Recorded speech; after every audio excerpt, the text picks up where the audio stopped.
The Zephyrian delegation materialized in the United Nations Assembly Hall, with their characteristic shimmer of light, their crystalline forms catching the afternoon sun streaming through the windows. Ambassador Kethvar, tallest among the 7-foot beings, approached the podium with movements that spoke of eons of evolutionary refinement. Primitive species of Sol 3, Kethvar began, his voice resonating through bioacoustic translators. We have observed your quaint attempts at what you call science. Your mathematics are elementary, your physics laughably incomplete, and your technology barely qualifies as such by galactic standards. Secretary General Maria Santos maintained her diplomatic smile, though her knuckles whitened as she gripped her notes. Around the assembly, representatives from nearly 200 nations sat in tense silence. We offer you membership in the Galactic Confederation, Kethvar continued. Not as equals.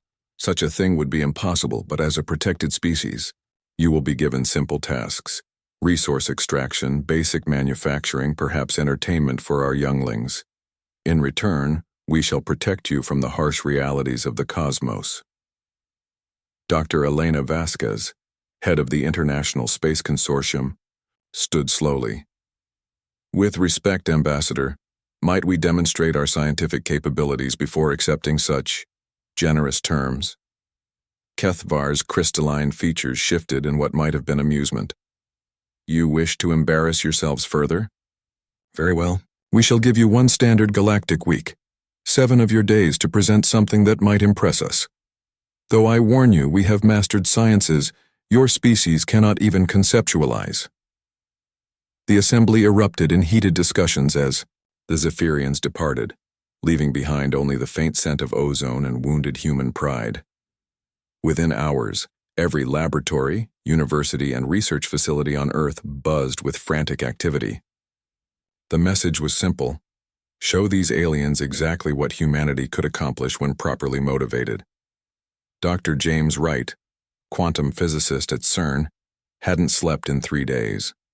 His team had been working around the clock, fueled by coffee, determination, and an increasingly clear understanding of Zephyrian technology, gleaned from their ship's energy signatures. They're faster than light travel, Wright muttered to his colleague, Dr. Sarah Chen. It's not actually faster than light. They're folding spacetime, but they're doing it inefficiently. Look at these quantum resonance patterns. Chen squinted at the data streams flowing across their monitors. They're creating stable wormholes, but the energy requirements are massive. They're brute forcing their way through dimensional barriers. Exactly, Wright grinned, his exhaustion momentarily forgotten. But what if we don't fight the barriers? What if we convince spacetime to fold itself? Meanwhile, at the Tokyo Institute of Technology, Dr. Hiroshi Tanaka's team had been reverse engineering Zephyrian materials science. Their crystalline technology was impressive, but it relied on rare elements and complex manufacturing processes. They grow their technology, Tanaka explained to his team, like organic crystal cultivation, but with mineral matrices. It takes them decades to produce what we would call a smartphone. His assistant, Dr. Lisa Park, looked up from her analysis. But Professor, what if we combined their crystal growth techniques with our 3D printing and nanotechnology? We could accelerate their decades-long process into hours. On the 6th day, representatives from around the world gathered at the European Space Agency headquarters. The accumulated work of humanity's greatest minds filled multiple hangars.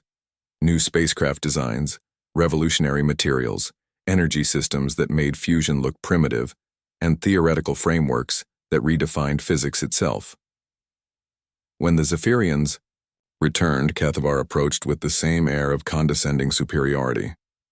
Well, little humans, what toys have you constructed in your brief scrambling? Dr. Vasquez stepped forward with a tablet. Ambassador, we've prepared a small presentation. First, regarding your faster-than-light travel, we've developed a more efficient method. She activated a holographic display showing comparative energy consumption charts. Your current wormhole generation requires approximately 47% more energy than necessary. We've designed quantum field manipulators that reduce that by creating sympathetic resonance with spacetime's natural flexibility. Kethvar's crystalline form flickered, the Zephyrian equivalent of surprise. Impossible. We have perfected this technology over millennia. Second, Vasquez continued, your material science. We've combined your crystal growth techniques with our manufacturing capabilities. What takes you 40 years to grow, we can now produce in 6 hours with superior structural integrity. She gestured to a nearby display case containing impossible geometries of crystal and metal, materials that seemed to bend light around themselves. Third, your medical technology. Dr. Yuki Sato from Kyoto University stepped forward. We've analyzed your healing crystals. They work by stimulating cellular regeneration through harmonic frequencies. However, you're limited to 7 specific frequencies. We've identified over 3,000 viable healing harmonics. The Zephyrian delegation stood motionless, their bioacoustic translators silent. Wright approached with his team's final offering. And finally, Ambassador, we've solved the unified field theory that your scientists abandoned as impossible 3,000 years ago. He activated another holographic display, showing elegant mathematical proofs that connected quantum mechanics, relativity and dimensional physics in ways that made the universe suddenly seem beautifully simple. You see, Wright explained, you assume the universe operates on rigid principles that must be overcome. But the universe is creative, adaptive, chaotic. It wants to be manipulated. You just have to ask nicely, instead of demanding. Kethvar's form shimmered more violently now. This is not possible. You are a primitive species. You discovered fire mere moments ago in cosmic terms. Secretary General Santos stood, her diplomatic smile replaced by something far more genuine and infinitely more dangerous. Ambassador, perhaps you've confused primitive with young. We may be the newest species in the galaxy, but we've had to evolve fast. Every day has been a fight for survival, forcing us to think differently, adapt quickly, and never ever accept that something is impossible. She gestured to the assembled technologies around them. We've just rewritten several fundamental aspects of galactic science in a week. Not because we're smarter than you, but because we think differently. We question everything, even our own assumptions. Dr. Vasquez stepped forward again. So, Ambassador, would you like to revise the terms of our potential membership in the Galactic Confederation? Perhaps as equals this time. Kethvar's crystalline features shifted through several configurations before settling into what might have been respect. Perhaps we have been too hasty in our assessments. The Confederation Council will be very interested to meet with you, as equals.